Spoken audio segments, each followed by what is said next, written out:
here is my grandfather's, Bob Carson's, old Super 90 Chamberlain tractor. I believe it was one of the most powerful tractors in the world when it was built. It's a 3-cylinder, 2-stroke diesel.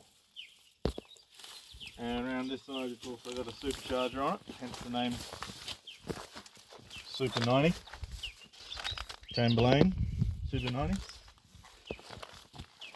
So, it was parked in the paddock years ago when it ran out of fuel and never started again. So, depending if there's water into the engine or not, we may be able to get this to run again. So the fuel filters are here. They don't look that shabby. We've got our supercharger here. Starter motor. We'll have to take the air intake off, the exhaust off, get the bonnet off. Drain a bit of oil, I think, and see if there's any water in it. And see if we can turn it over, and that'll be the start of whether it's ever possible or not. The old cab's falling apart. I used to stand there with my grandpa driving this, and you know, chance of falling off the back and getting run over by the machinery was high. You see all the gears and selections there? Now we might be able to get this running. Let's try. It's pretty fragile. We've got one good tyre. That's something. I don't think the muffler's too good. Hey buddy, put that down there safely. Oof. That is chock-a-block.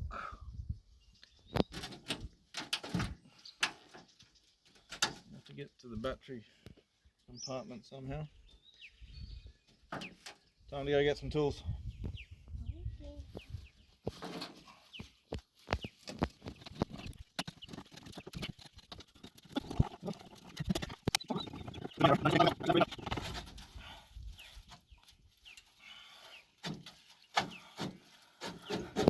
Hey.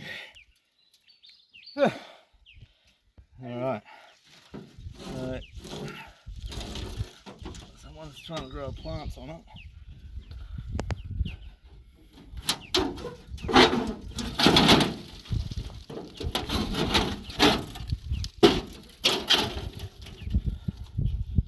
There we have it. Super 90 motor.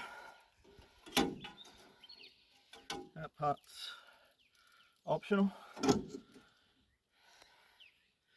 Got radiator hoses.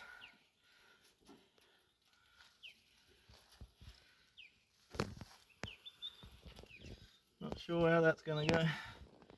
Doesn't look great down there. Okay, turn off.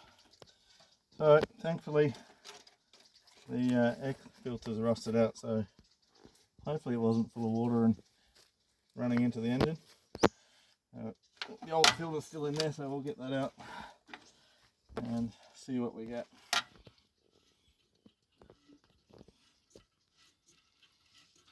Knowing my grandfather, this filter will be blocked or solid. It's rusty.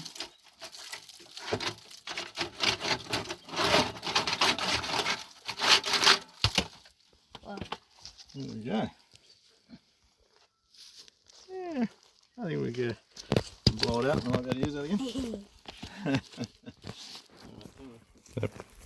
Just see if it gets like 3 or 5 psi and they don't put too much. Just give us a little bit more height underneath if we get into the oil drain plug. Supercharger. All 3 cylinders. Might get some CRC on there.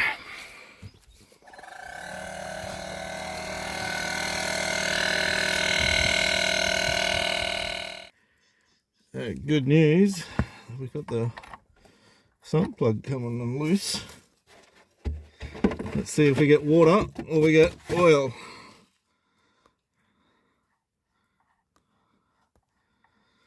Fingers crossed for oil.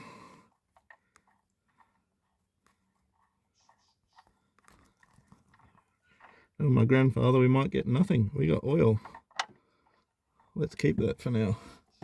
We got very black oil, but we got oil. Success! That's good. No water in the engine. Okay, so we've been through a few basics. The motor didn't have any water in the bottom of the sump, which is pretty good. We've got old diesel in the fuel filters and it seems to be flowing and looks okay. We've had a look in the fuel tank. Actually looks pretty clean in there. It's nearly empty, but like that'd be 20-plus-year-old diesel in there. So we'll have to do something with that. We've thrown a battery in it. I think it's meant to be 24 volt. But we'll just try with one now, see if we can crank it over. And Isaac's worked out that that's the starter button here. So you want to press the starter, Isaac, and give it a crank and see what happens? Let's watch it.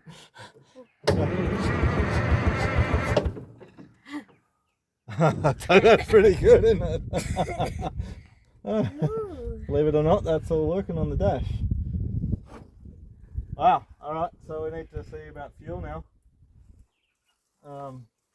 Crank it again, I just want to have a listen. Like, give it a long crank.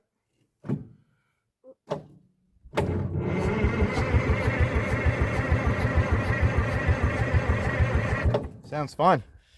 Doesn't sound like anything's wrong with it. Alright, working on fuel next. Yeah, we're going to try a bit of aerostart in the intake. Crank it, Isaac. Alright.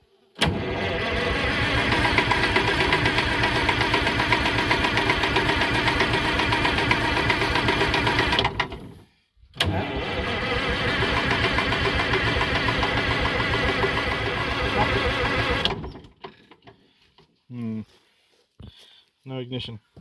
Okay, so after we cranked it over the other day, it all sounded okay, but we didn't seem to have much compression, so we've juiced all the cylinders up with a bit of a cocktail of oil and trans fluid and diesel, and I think it's helped. We're just going to try and get the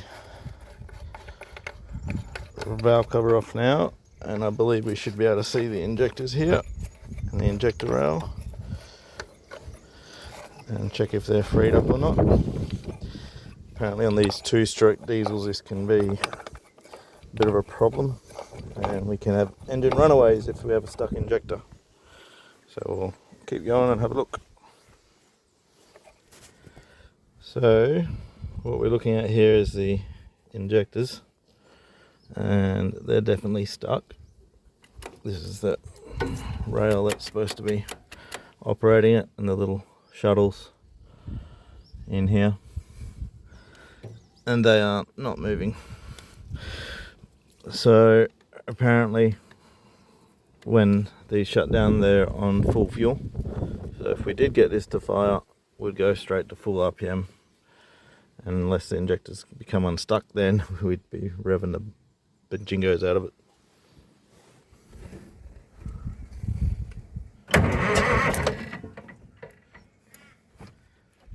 Okay, so we had one really bad stuck injector, this guy, and we've managed to free him up, and we've got the throttle all working now, and that's one more job off the list.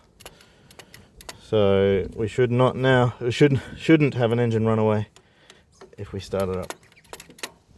So we're ready to crank it over again and start it again, and we're going to use the trusty aerostart because that's what this thing always had all its life to start it.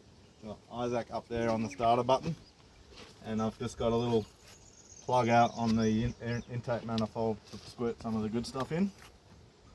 And Isaac, when you're ready, mate, go for a crank.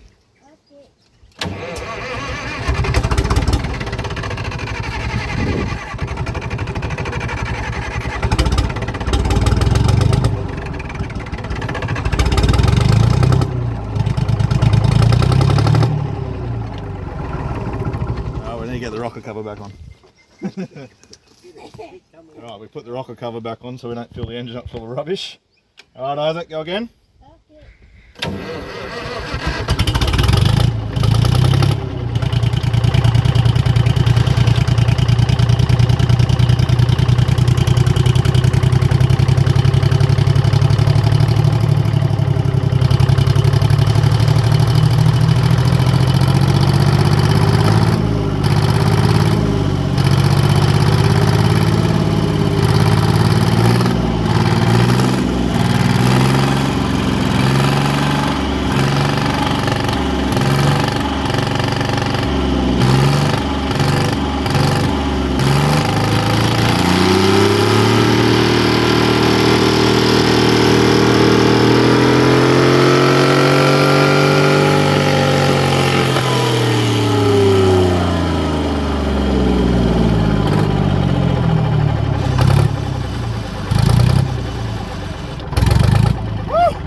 runaway. Oh, bully. Well, we certainly got the Super 90 running. It had a bit of a runaway, didn't it, mate? Yeah. Just a little rev up. But we managed to shut it down, and I think it's all okay, and it survived with another day still. Plenty more work to be done yet, but with the weather turning, pretty successful first start. I think we'll wrap it up there and maybe go to a part 2 video later. Try and get water in the engine again, and radiator and tyres that stay up.